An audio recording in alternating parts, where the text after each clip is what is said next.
Namaskar. Educação. Em cada esfera da vida, social, econômica, mental, espiritual, fazer os seres humanos conscientes de seus direitos leva à expansão do conhecimento e à plena aplicação desses direitos. Chama-se de cultivação da ciência. As pessoas negligenciadas que, por quaisquer razões, não buscaram o conhecimento e a ciência, devem ser dadas todas as oportunidades. Não deve haver discriminação alguma. É verdade, entretanto, que escusos interesses egoístas têm tirado vantagem da ignorância das pessoas e acabaram se apossando de todos os campos, social, econômico, psicológico e espiritual.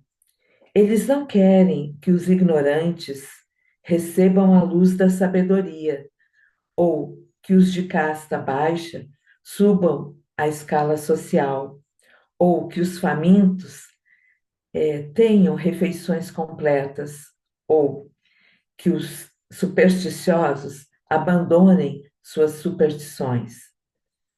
Eles não querem que todo o povo adquira conhecimento espiritual e científico, que tenham oportunidades iguais para alcançar o reino de Deus. Para remover essa falsa distinção entre os alfabetizados e não alfabetizados, os valores humanos têm de ser reconhecidos. Conhecimento e ciência serão grátis, como a luz e o ar serão como uma fonte que jorra livremente, mantendo todos vivos, suprindo a sociedade humana constantemente com energia vital. Human Society, número 1, volume 1. Namaskar. Então, a temática de hoje é estendendo o nosso Swadhyaya, né, de educação. Eu vou abordar, então, a educação neohumanista, os princípios, mas antes de falar um pouco da educação neohumanista, propriamente dita, a gente tem que falar sobre o neohumanismo, que é a base para a educação neohumanista, são as bases filosóficas. Daí eu tinha um slide, assim, eu pincei esse slide, né, para compartilhar com vocês, e daí eu queria ver se eu estou como co-host ou não, se eu consigo partilhar, senão eu encaminho agora para a Aradna. Tu prefere que Está. eu caminhe, Aradna? Eu posso Não, encaminhar. já está como co-host. Pode compartilhar. Já está.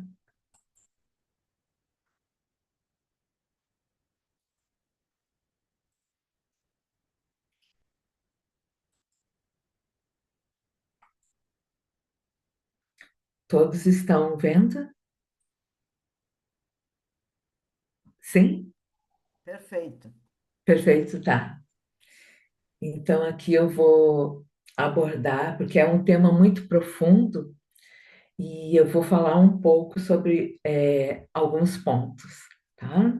Então, sejam todos bem-vindos a este momento, assim, onde a gente vai aprofundar um pouco sobre a educação neohumanista. Mas antes eu venho trazendo uma fala de Pierre Sarkar e também, enquanto pedagoga, educadora, professora, eu venho trazendo também a fala de uma pessoa que eu pude estar junto dela quando jovem, que é Paulo Freire, né?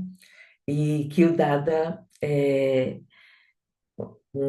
Maheshwarananda conseguiu em São Paulo ter um contato, visitá-lo, dar o livro e conversar sobre Ananda Marga, sobre Prout, apresentando Democracia Econômica, o livro é ele, e é um grande não-humanista, foi pela forma como ele pensava, né?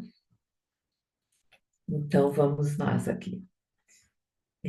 Se alguém quiser ler, eu estou vendo aqui pessoas muito queridas, se a Pavitro quiser ler sobre se está visível, se não, eu mesmo leio o pensamento de Baba aqui, uma parte, depois Paulo Freire, outra pessoa. Você passou o slide, porque está só naquela primeira parte ali, da apresentação, para mim, pelo menos. Vocês viram a segunda? Ah, aqui, né? Deixa eu ver se eu consigo aumentar. Eu não consigo aumentar aqui para Tem mim. que colocar no modo de apresentação, Soma. Mas eu pus, Ele não entrou. É que tá não no entrou? primeiro, tá no primeiro slide só com o título, aí você tem que passar para o segundo slide. Não, já passei. Ah, não está aparecendo para gente. Meu amor, só está no primeiro ainda. Mas então eu vou fazer o seguinte: eu passo para a Aradhana, pode ser? Eu acho que é só você ir com o cursor no módulo, no outro 2, o slide 2. Mas eu fui, eu estou nele. Que Oh, meu Deus, estranho. só um momento.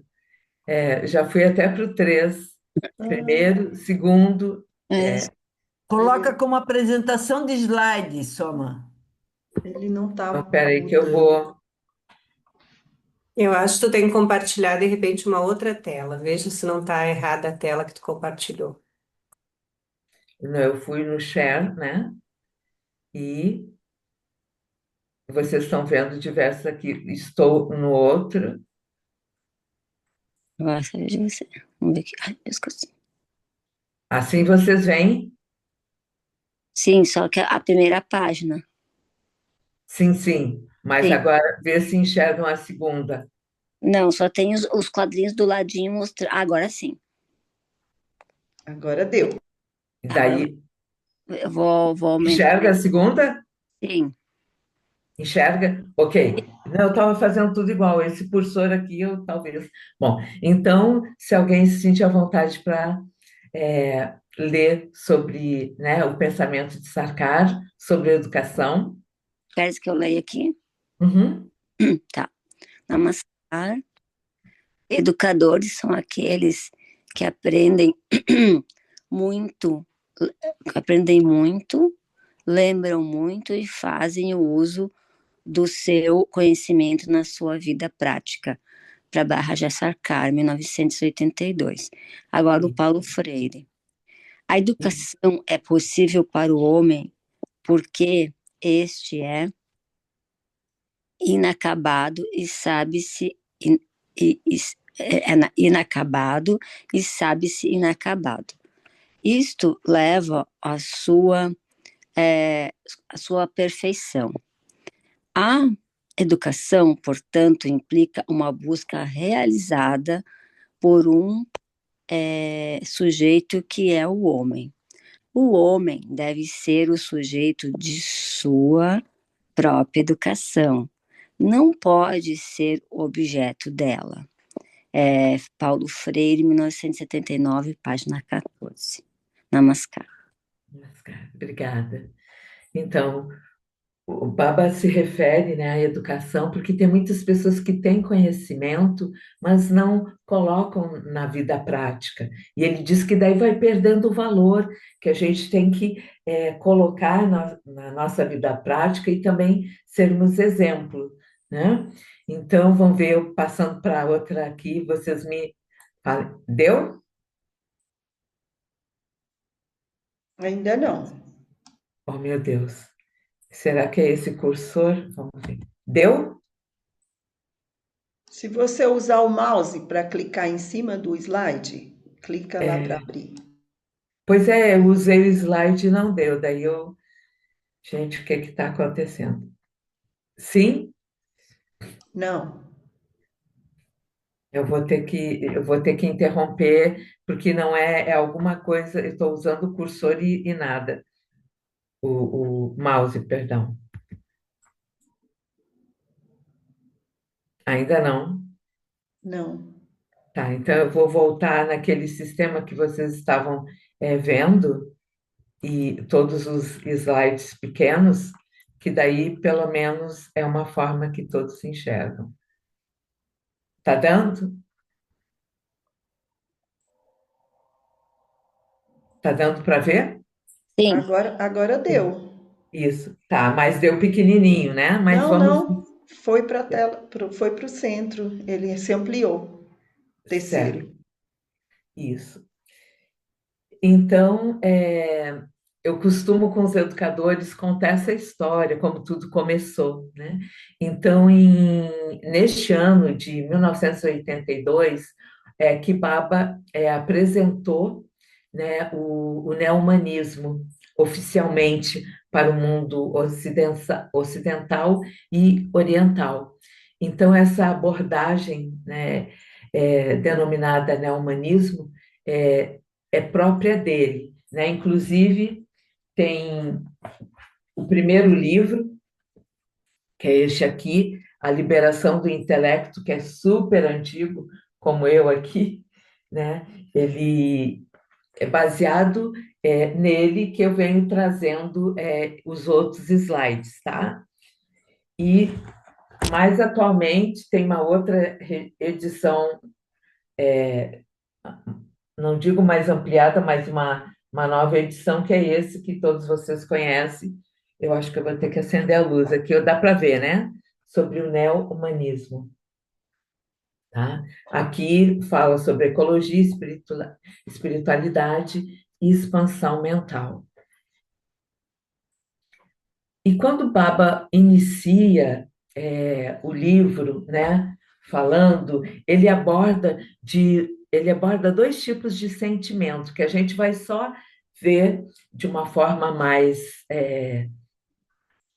sem uma discussão ampla, né, que seria sobre os sentimentos, né? Por isso que eu coloquei, vamos falar de alguns sentimentos humanos, onde ele fala sobre esses fatores limitantes da mente humana, da expansão humana, que seria o geossentimento e o sócio-sentimento.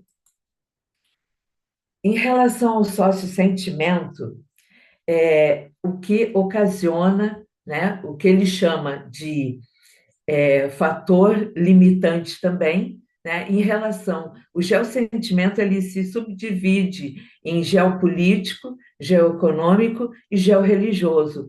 Por isso que esse cenário global a gente está vendo, né, o que guerras e conflitos entre as nações que são oriundos de, muitas vezes, tem o cunho religioso, econômico e político. Às vezes é um, é outro, ou os três juntos.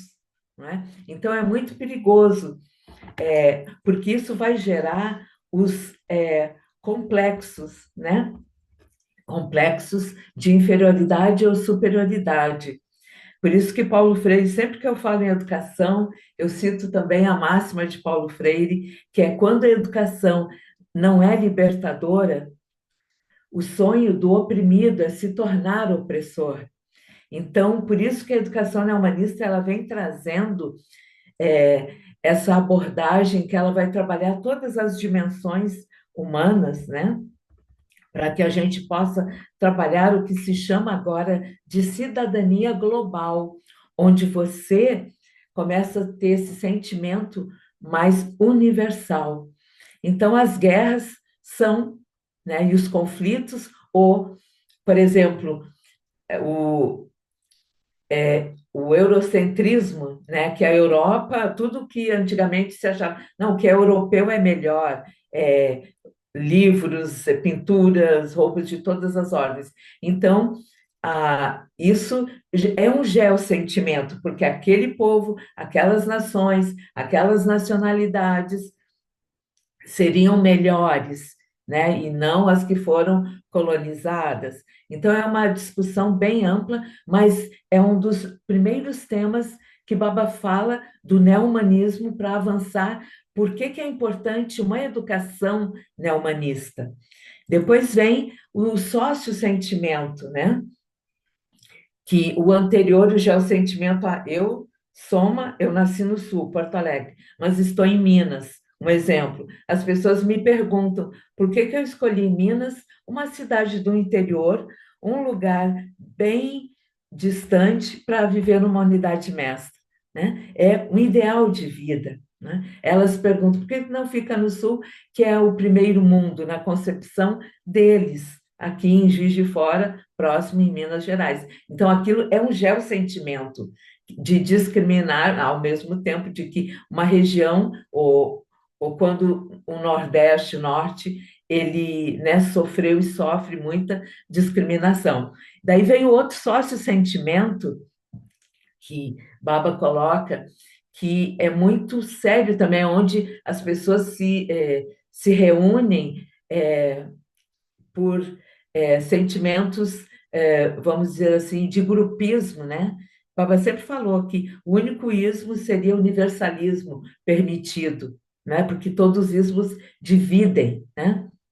Regionalismo, nacionalismo, todas essas palavras são de divisão da mente humana e que geram esses complexos, né? Então, quando tem grupos quando existe um grupismo em até diferentes organizações, alguma pessoa é excluída ou acaba sendo excludente, né? Então, o geossentimento e o sócio-sentimento, eles são excludentes, tá? Então, essa discriminação social se dá, por exemplo,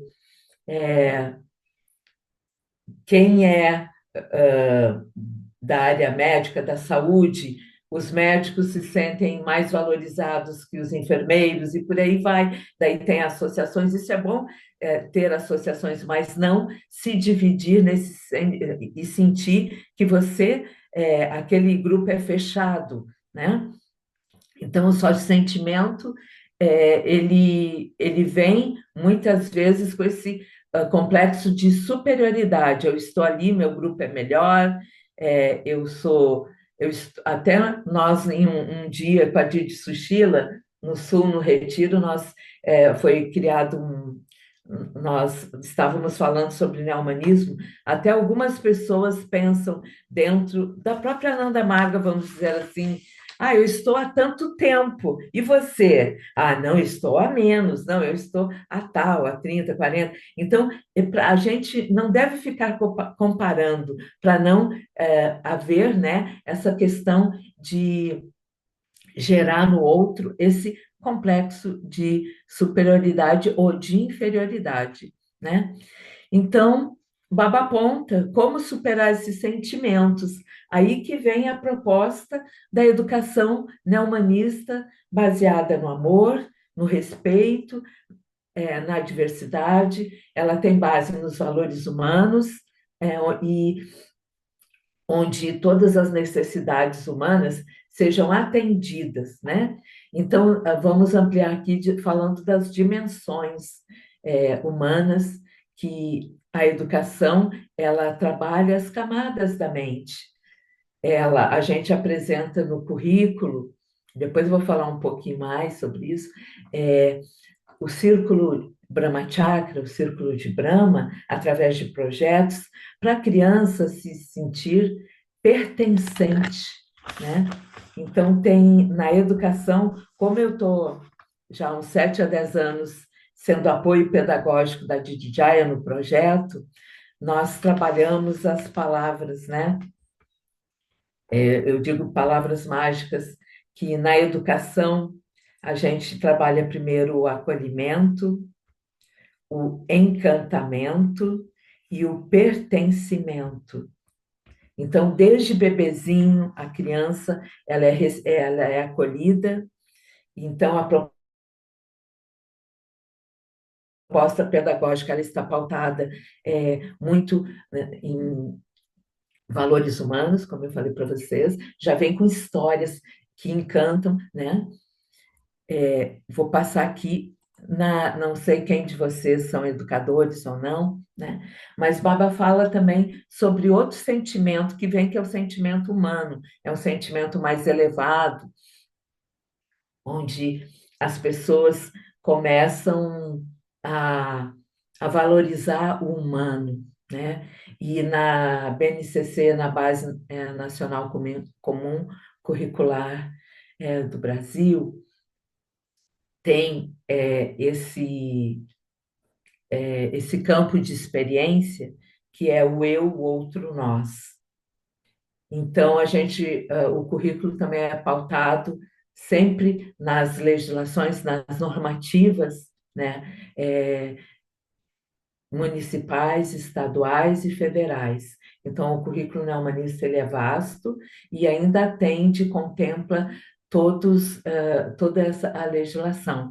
E um dos campos de experiência que a gente trabalha, que é chamado pela legislação campos de experiência, o eu, outro, nós, é quando a criança, por exemplo, a criança nasce, né? Mais ou menos aos 2 anos ela vai ter essa consciência do eu. É, Inclusive, Rudolf Steiner, ele coloca que quando a criança fala, por exemplo, se eu falar, Soma está apresentando, Soma quer água. Aí eu ainda não senti o eu chegando agora, quando eu digo eu quero, eu tomo, eu estou com sede, a criança já tem essa consciência desse eu individual, né? Então ela começa a, a desenvolver. E o que que a criança entende primeiro como família? Pai, mãe, a família nuclear. Depois ela expande para o bairro que ela mora, nesse bairro, nessa rua, nesse bairro, nessa cidade, nesse estado, nessa nação, nesse continente, nesse planeta, nesse universo. Então, a educação neohumanista, ela apresenta uma base curricular que vai fazer com que a criança vá expandindo esse desejo para conhecer o universo. Então, ela não vai cristalizar, apesar dela ter ser necessário a identidade, para a criação da identidade dela também na questão social. Eu sou pertencente para ela criar ela pertence àquela família, àquele espaço, mas ela pertence ao universo, né? Então, paulatinamente no currículo, a criança, ela, de acordo com o que é apresentado, ela vai despertar esse sentimento e não vai cristalizar, vamos dizer, ficar com geossentimento, nem com sócio-sentimento, porque ela vai aprender a conviver com os outros de uma forma amorosa, ela vai ter, né, esse cuidado desde criança com as plantas, com os animais. Então, ela vai já expandindo a mente. Tem um texto muito lindo que eu não estou com ele, eu não encontrei nos meus arquivos, que é sobre o ritmo cósmico e ritmo individual, onde é um dos primeiros assim que Baba apresentou. E em alguns shastras eu até já falei sobre ele, assim, que ritmo, quando se vai falar sobre a educação neohumanista, sempre me vem à mente esse texto, porque, só um pouquinho, eu vou botar para carregar aqui.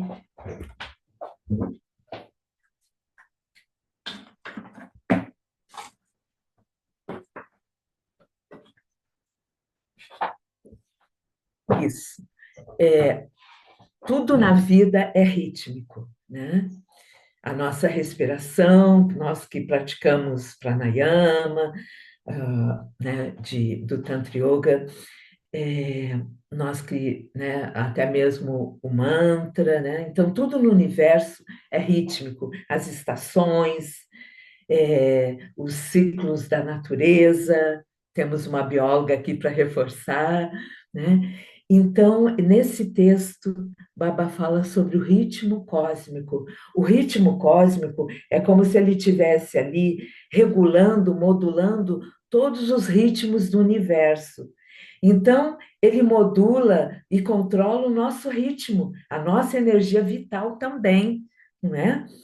E então, cada órgão do nosso corpo tem um ritmo próprio de funcionamento, é, e quando, por exemplo, uma pessoa se sente mal ou dá arritmia, que eu tenho de criança assim, né, congênita, é quando a gente se sente mal quando o coração sai fora do ritmo, dos batimentos, né? Então, Baba fala que esse ritmo cósmico, o ritmo ele regula todos esses ritmos, os ritmos dos animais, né, das plantas, dos seres humanos, de todo o universo, todos os elementos. O ser humano é que acaba desorganizando esse ritmo, né, não respeitando a ecologia, o ecossistema. Mas daí Baba fala, então, do ritmo cósmico, ritmo individual. Ele diz que ele faz uma analogia da criança com a pipa. Até já falei, se alguém teve num Shastra meu assim, sobre... Imagina, eu estou trazendo esse slide, uma criança na praia com uma pipa, lá no sul fala pandorga, né? Com uma pandorga, daí tem o vento. Se a gente está olhando de longe, a gente vê a criança e vê a pipa, né?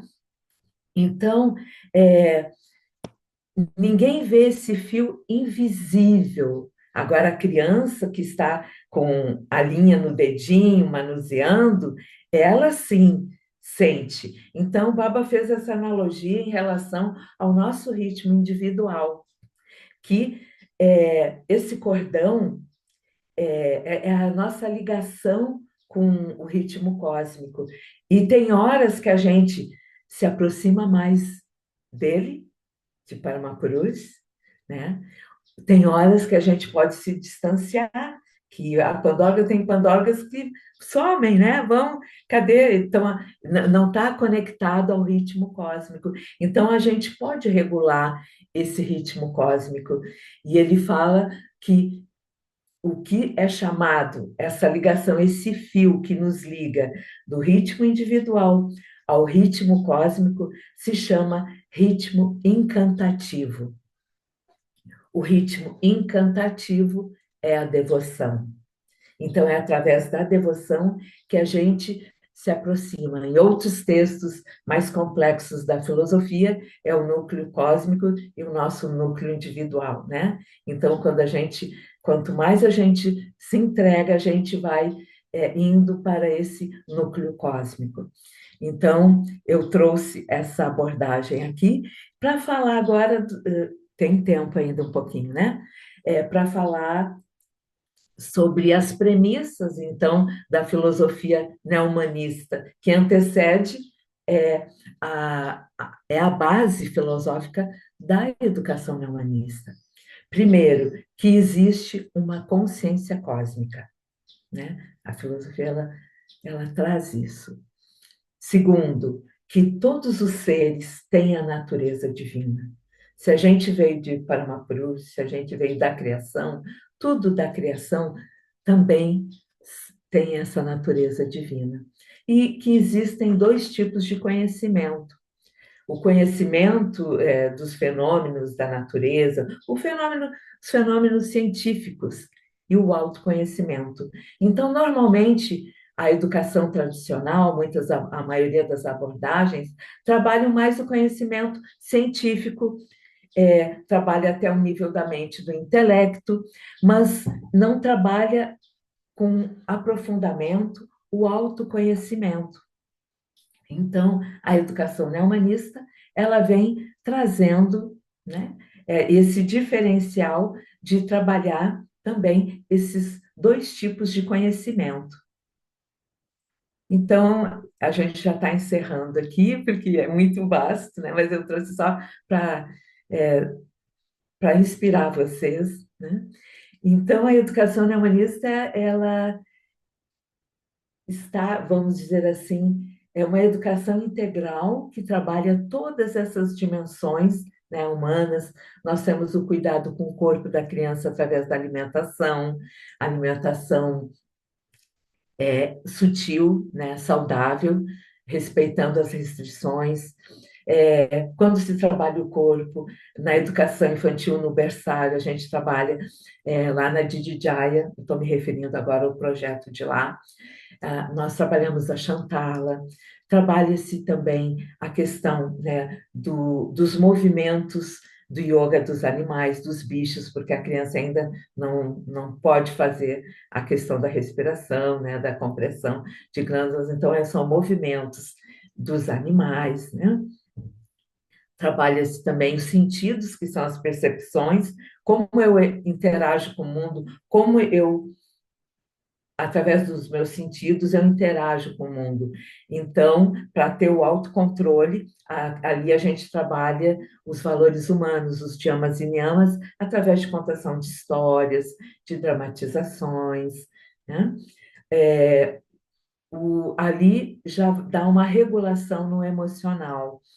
A parte do intelecto também trazendo, né, a ciência junto, mas bem através de histórias, através da vida prática de Maria Montessori, onde a criança ela tem a oportunidade de vivenciar todas as ações de um adulto, ela de criança, criando autonomia, né, trabalhando esses conceitos matemáticos, maior, menor, dentro, fora, em cima, embaixo, na frente e atrás, que são a base para o letramento, para a alfabetização, a criatividade, que é outra dimensão, que é um grande diferencial também. Tem outras propostas também, como de a educação, pedagogia Waldorf, também ela trabalha a criatividade, somos, vamos dizer assim, trabalhamos de uma forma semelhante, despertando a criatividade na criança, e também usando outros autores, como M. Pickler, que trabalha o movimento livre das crianças,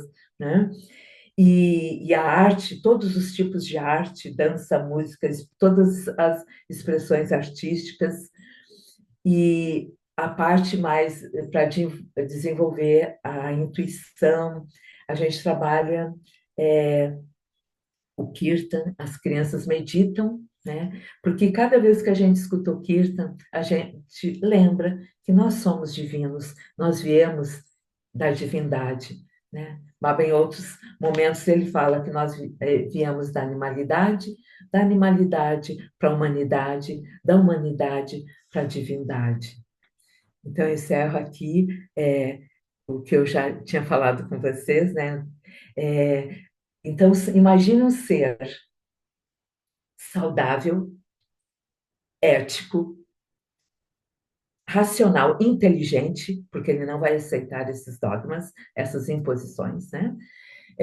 Criativo, intuitivo e benevolente, onde ele se respeita a diversidade religiosa, ele cuida do nosso ecossistema.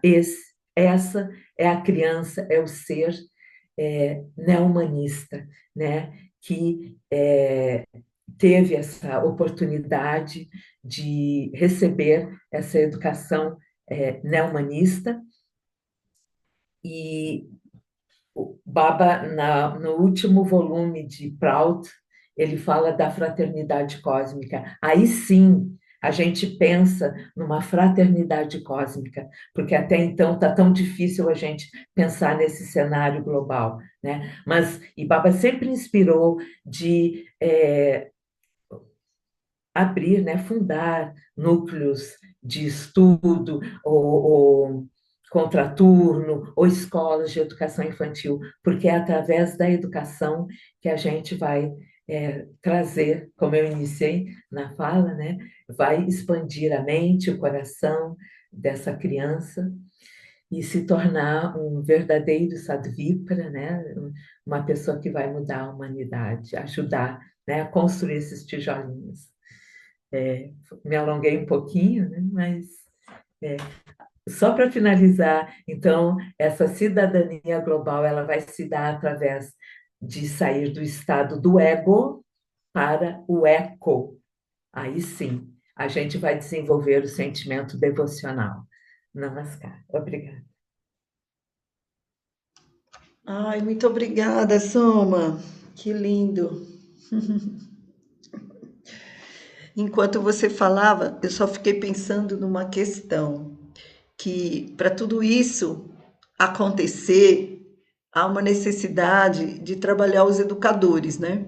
Porque eles que vão proporcionar, né? Sem esse trabalho com os educadores, preparando essas pessoas, treinando essas pessoas, não acontece, né?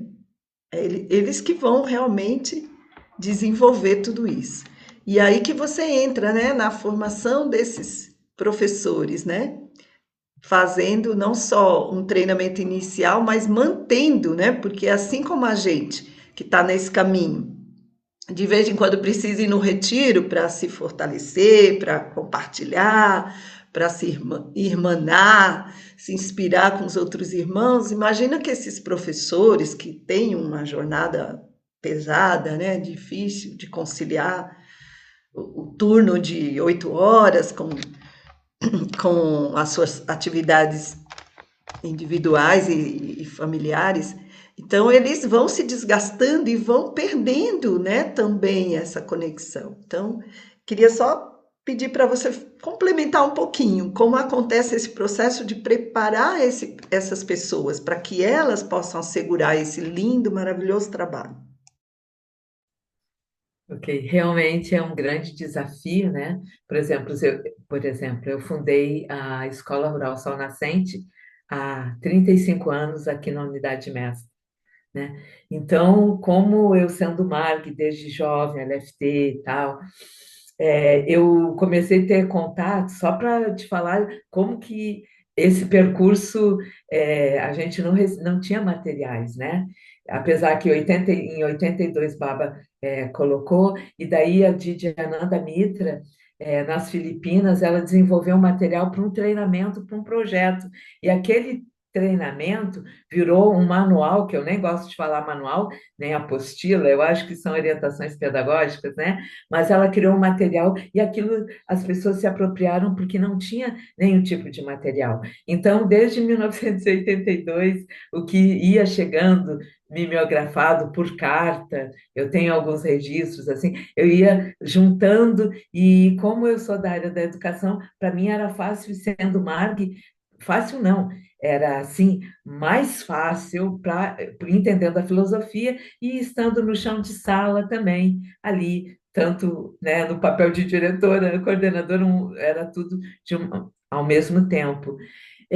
Mas aí a escola foi expandindo, a gente teve a necessidade de fazer um convênio com a prefeitura e a prefeitura estava cedendo professores que tinham a formação normal, convencional. Então, aí que vem a necessidade de se preparar materiais, né? E mesmo assim, não é só o planejamento. Ah, vamos te apresentar um planejamento, você aplica. Não é isso. É ter toda uma base, a desenvoltura, como que você. Primeiro, o Baba falou, que eu não citei ali, o professor é principal, ele tem que ser uma pessoa exemplo na sua conduta, nas suas ações, não só tecnicamente ou pedagogicamente, tecnicamente preparado, mas ele tem que ter valores morais, uma boa conduta, né? Entender de psicologia infantil, desenvolvimento infantil, os pedagogos, eles são formados para isso, né? Os professores. Mas vou, agora dando salto lá para Didi Jaya, vamos dizer. Lá ela tem, aqui a gente não pode nem escolher professor. Uma época que eu retomei a gestão, eu pude escolher e a gente fazia as formações. Mas lá na DID, onde tem um convênio com o município, onde tem uma supervisão do município, onde tem que atender, eles olham toda, a gente tem que respeitar a grade curricular, né? E ainda ter a nossa proposta pedagógica, apresentar de uma forma que a leitura deles não seja isso daqui vai conduzir, isso aqui é uma religião, é uma filosofia, como que é? Então tem todo um cuidado. Então eu trabalho com essas professoras, coordenadoras e diretoras a gente tem que ter esse olhar da diversidade religiosa. Na sua base, na maioria, são evangélicas. Então, eu faço assim, vamos dizer, uso o máximo da minha criatividade que eu estou tendo para apresentar. Eu pego um tema bem difícil, que a filosofia de Baba é profunda, e torno um conteúdo onde elas entendam com o olhar pedagógico. Então, isso é um grande desafio para a gente que está nessa mediação, apresentar para elas, formá-las para que elas vão para a prática fazer. E é muito lindo os projetos da Didi. Todas as pessoas que vêm de fora, vão, visitam, ficam encantadas, porque realmente, desde o berçário, consegue se passar os valores humanos através das fadas, né? Se trabalha os projetos, a escola inteira trabalha, começando com eu mesmo e depois vai, por exemplo, gente, professor é uma coisa, começa a falar e não para, né? Eu estou olhando o relógio aqui. Mas, por exemplo, só para o elemento, vamos dizer, o círculo da criação Brahmachakra, né? A gente chama de projetos, né? Onde começa, por exemplo, eu mesmo, que é a identidade, a criança chega e tal. Mas começa o espaço. Como é que eu vou trabalhar o elemento éter com uma criança ou falar para a professora? Então, é o espaço, né? Então, esse espaço, como que eu trabalho o espaço com a criança? Então, as professoras vão explorando esse conceito de espaço, onde eu habito o meu corpo, onde o meu espaço onde eu estou na escola, e vai aumentando os espaços até chegar o espaço sideral, né? Então, qual órgão sensorial que está ligado ao espaço? É o som, né? Então, daí já se trabalha questões auditivas. Então, é um currículo incrível, assim, muito bom, e trabalha, além de tudo isso, o currículo semanal, ele vai atender todas as camadas da mente. Tem que trabalhar, contemplar, né? Por isso que tem Shantala também, o yoga. Então, na semana, no planejamento delas, tem que atender. Então, elas são, ao meu ver, São Paulo é um exemplo de educação não humanista, porque a Didi está ali, né, junto. A gente segue a legislação, não é uma escola, vamos dizer assim, é uma escola regular, então é um desafio grande. Porto Alegre também. Eu não estou inserida em Porto Alegre, mas quando o Pranav vem para cá, ele elogia muito o trabalho, porque a gente também, eu sou, vamos dizer, a única Marg que está dando apoio, porque eu tenho essa formação pedagógica, a vivência, né? Então, junto com a Didi. Então, é isso. E está tendo agora, que eu estou participando também, a formação online, né, humanista de Ashvili Gurukul, né, certificada como uma pós com 2 anos de duração. Tem algumas pessoas que estão em projetos aqui do Brasil, estão envolvidas, e outras no mundo. Então, de quase 60 pessoas no planeta que estão envolvidas, para que é uma necessidade assim imediata de ampliar as escolas e trazer até para outras escolas a proposta da educação na humanista. Tudo bem. Obrigada, querida. A Soma vai precisar sair daqui a pouquinho, que ela tem compromisso às 8, né? Então, fiz a minha Eu até pergunta, se posso ficar alguém um mais... pouquinho mais, assim, se for para responder, né? Porque eu não sei se isso gerou, assim, um interesse, algumas dúvidas. Daí eu me sinto aqui à vontade, dentro da minha capacidade, para conversar com vocês. Muito obrigada. Podem Namaskar, então gratidão, falar. Soma. Adorei a exposição, né? Namaskar. Como é importante a gente saber, né, de como funciona, porque a minha dúvida sempre foi assim, como implantar a educação neohumanista dentro de um sistema já formado, né? Porque como tem esses convênios e a gente não consegue ter recursos para manter uma escola sem convênios, né, com o Estado, e também porque tem essa exigência, né, do MEC, para o aluno tem que estar na escola, tem toda aquela legislação que obriga o aluno a estar na escola que é mantida pelo Estado, né, que é regulada pelo Estado. Então, eu disse, como implantar se existe essa, né, a caixinha, que é difícil sair de dentro da caixinha, né? Que tá lá tudo enquadradinho e você tem que expandir além disso, né? Você tem que fazer que as pessoas saiam desse sistema que não deixa a pessoa olhar além, como tu estava falando, né? Além ver o global, né? O todo, e não simplesmente o eu. Que as pessoas na nossa sociedade é muito egoísta, é totalmente egoísta. É eu. Não existe o bem comum, não existe o interesse pela. O que eu estou fazendo não importa pro, em relação ao universo, toda a ecologia, principalmente, né? Então eu só penso em consumir para satisfazer os meus prazeres pessoais. E eu não consigo pensar além disso, né? Ontem eu estava falando com um aluno sobre a parigraha, né?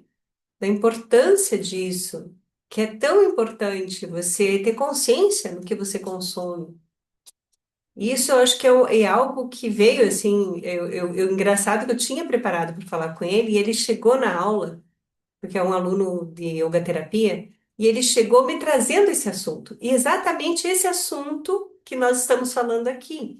Que ele é um menino novo, mas ele tem uma mente muito expandida. E ele estuda muito, assim, ele falou, o que que adianta a ciência se não deixa uma pessoa pesquisar o que vai ajudar a humanidade? Porque tudo é regulado por alguns poucos que dominam o mundo. E aí esses poucos não conseguem, não deixam o que é importante para todo mundo, né, seja descoberto. Na verdade já foi, né, como até a cura do câncer, né? A gente sabe que não se abre isso por quê, né? Porque existem as indústrias farmacêuticas e tudo que a gente já sabe, né? Então, enfim, eu tinha muita dúvida em relação a isso. Como conseguir chegar pelas bordas, né?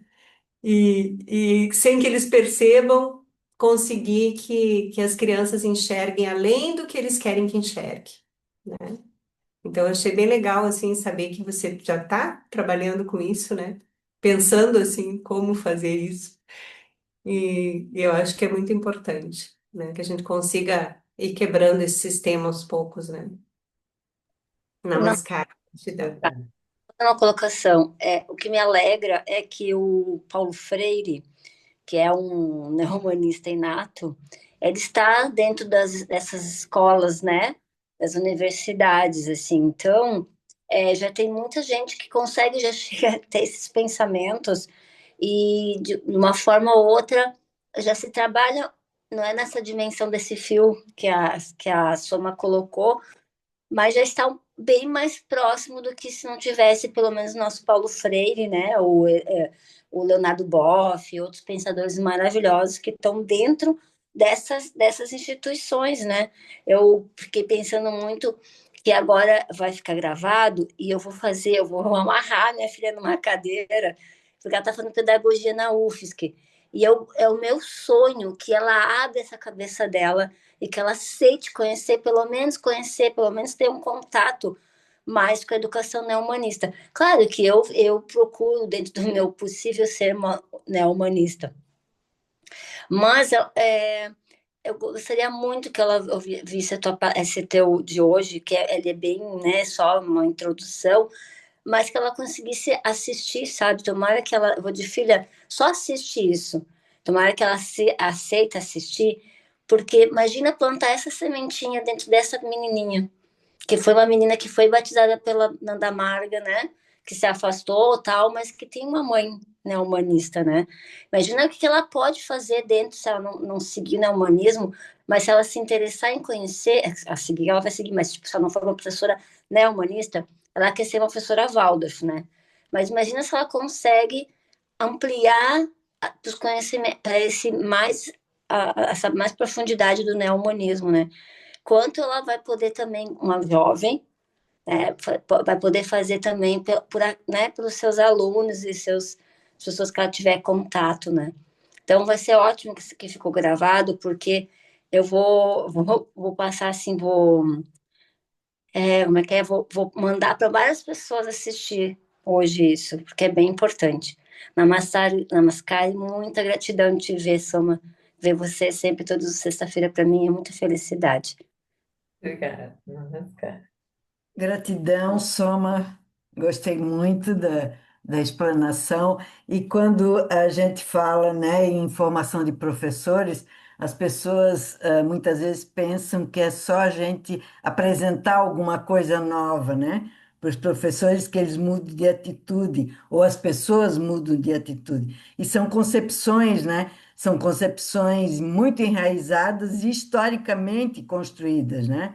Então, e a gente tem pressa histórica, né? E ao mesmo tempo tem que ter a paciência histórica também, a construção de cada um deles, né?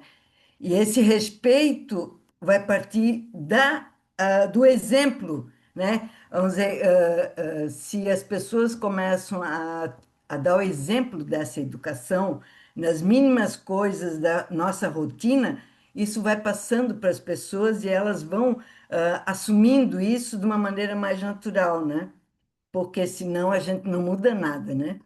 Senão a gente muda enquanto está em cima desses professores. Eu trabalhei com formação de professores aqui em Blumenau, e a gente muda enquanto a gente acompanha de perto, né? E não é esse o objetivo, esses professores também se formarem para a vida deles, né? A formação individual e a formação profissional deles, né? Então, é muito bom ouvir isso, né? Então, eu sempre trabalhei com Paulo Freire também, né? E a minha concepção é essa também. E enquanto não é vivenciada essa concepção, ela é tomada como uma coisa muito distante. É como se aquilo que a gente fizesse precisasse de comprovação, né? Então, e essa é uma batalha diária e vai continuar por muito e muito tempo, porque as informações, a mídia estão aí sempre trabalhando ao contrário do que a gente vem pregando, né? Namaskar. Mas, cara, verdade, linda fala de vocês todas, assim. E aqui, quando eu vim em 1990, num lugar onde não era estrada de chão, onde tinha somente um povoado, me perguntaram se por que isso, né? Daí, justamente porque observava que as pessoas não tinham acesso à educação, estavam ainda mais não tinha políticas públicas de educação do campo, então eu vim, me aventurei para cá com esse propósito maior de elevar, porque as unidades mestre, o propósito que Baba falou também, primeiro seria elevação, vamos dizer assim, da consciência, né? Não só dos humanos, mas de todos os seres. Então não tinha nada, era um vilarejo, tudo, as crianças andavam quilômetros para chegar numa escola multisseriada. Então foi uma experiência muito importante. E a nossa escola, ela é vista até em Juiz de Fora como referência. Eles é, tem muitos pais que queriam colocar, porque ela é gratuita ainda, tem esse item, não é cobrado nem da Didijaya, não se cobra nada, né? O Porto Alegre já tem mensalidades, mas eu digo assim, então o que começou num lugar sem luz, com água nascente, com mutirão que a gente fez. E agora a escola está maravilhosa, vocês entrem na escola rural, Escola Sol Nascente, né? Quem veio ao Retiro viu, ela mudou, né? Mas desde o início nós já fomos reconhecidos de utilidade pública. Então, num lugar pequenininho, a gente foi crescendo à noite. Eu deixava meus filhos dormindo e usava a proposta de Paulo Freire, porque não tinha luz na escola, era na unidade mestre, num galpão que antigamente era curral, eu transformei em biblioteca. Então, ali eu comecei a reunir, só rapidamente esse relato, que é inspirador, os pais, em torno de 10 pais não alfabetizados, e tinham vergonha de ir em sistemas, vamos dizer, de escola, assim, à noite, né?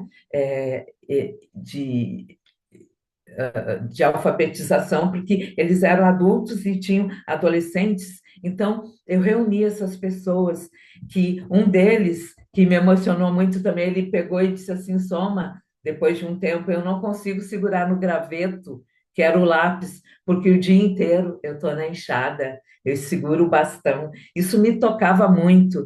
Um deles, com uma aula, a gente fez as palavras geradoras, né, do universo vocabular das pessoas ali, locais, e, e saiu a primeira palavra geradora para a gente trabalhar a alfabetização foi vida.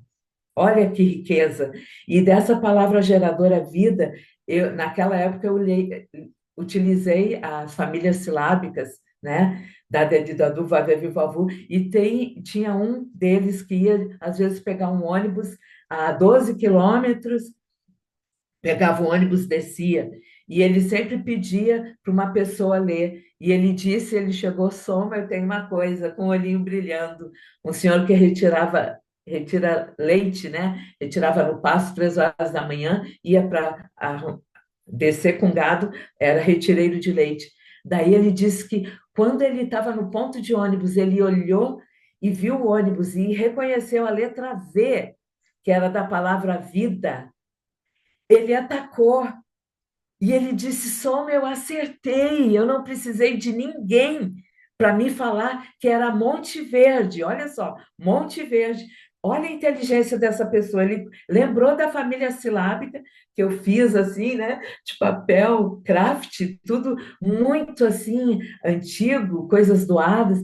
Então, não importa onde você estiver, a gente consegue implementar o neohumanismo. A educação neohumanista não precisa de escolas bonitas. Onde eu comecei foi quase do nada, de uma casa abandonada de trabalhador rural, né? Então, foi ali que começou. Então, por isso que eu me auto-inspiro, né? Porque se foi possível e está crescendo, quer dizer, é possível em outros espaços, a gente vai encontrar resistência sim, mas depende também do nosso empenho, como a Chamita falou, né, da persistência. Na DID, a cada 2, 3 meses eu estou lá, tem 2 grandes encontros no início do ano, no final do ano, e outros pequenos encontros nas unidades, que tem 4 unidades, e eu estou como referência para elas. Elas já sentem muita confiança, né? Então, eu vou como uma pessoa bem normal, né? Uso o vocabulário delas e eu chego nelas. Então, eu acho que o resultado é esse. Quando a gente faz a prática, a gente flexibiliza, assim, a gente expande a mente, né? Para essas diversidades, a gente consegue chegar lá. Então, nossa, a gente ia poder falar muito, porque eu sou muito inspirada sobre esse tema. Me inspira muito, né? Que maravilha! E nos inspira também. Eu estava só tomando consciência, né? Você contou dos relatos aí com essas pessoas alfabetizadas, que esse trabalho que começa com as crianças, a partir da formação dos professores, vai transformando essas famílias, né? A Didi relata do que as crianças levam para casa e como essa educação é estendida, né? Para todo esse núcleo familiar. E aí é um trabalho de transformação que é como uma pedra que cai na água e as ondas vão, né, se expandindo no entorno. Maravilhoso, muito inspirador. Sei que todo mundo que assistir essa palestra vai agradecer e vibrar junto com a gente, né, que está vibrando aqui, porque você realmente passa essa motivação, esse amor, esse entusiasmo, né, pela educação. E a gente sente e vibra junto. Então, te agradeço demais por estar aqui com a gente.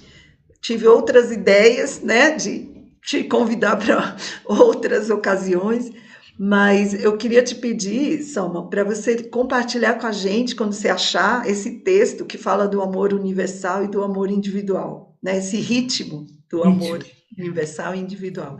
Fiquei curiosíssima para ler, tá bom? Tá, Muito tá bom. obrigada. Eu também estou em busca dele. Vou apresentar. Namaskar. Gratidão pela escuta, pelas partilhas, pelo convite. Namaskar. Gente, Namaskar, gratidão. a Soma tem uns bonecos de todos os Dhyani-yamas, coisa mais linda do mundo. Ela tem um trabalho assim, é infindável, gente. Ela tem que vir Eu me. só vou contar o segredo. Em fevereiro, no máximo, tem um livro que eu vou lançar sobre contos neomanistas, já tem todas as canções, que eu fui desenvolvendo de acordo com a experiência e a base filosófica de Baba, sempre pautada nos livros dele, mas trazendo essa leitura, essa interpretação e trazendo para o pedagógico e de forma onde vocês vão ver, é muita novidade que vai chegar por aí. Eita, que maravilha! Isso é muito, muito importante, né? Para deixar porque a gente não é eterno, né? E aí todo Exato. esse conhecimento tem que ficar registrado, né? Toda essa experiência tua, né? Que pode ser passada para outras depois, tem que estar registrado. Que lindo. Gratidão, Namaskar. Gratidão. Gratidão, meninas, muito inspiradora a nossa prática de hoje, né? Nossa sadhana, nossa egrégora. Então, bom fim de semana para vocês. Vou compartilhar a gravação em breve. Divulguem, né? Propaguem em outros grupos, porque isso não pode ficar guardado só para nós. Obrigada, Soma. Namaskar. Namaskar, bom final de semana para todo mundo. Estou indo para Floripa. Eba!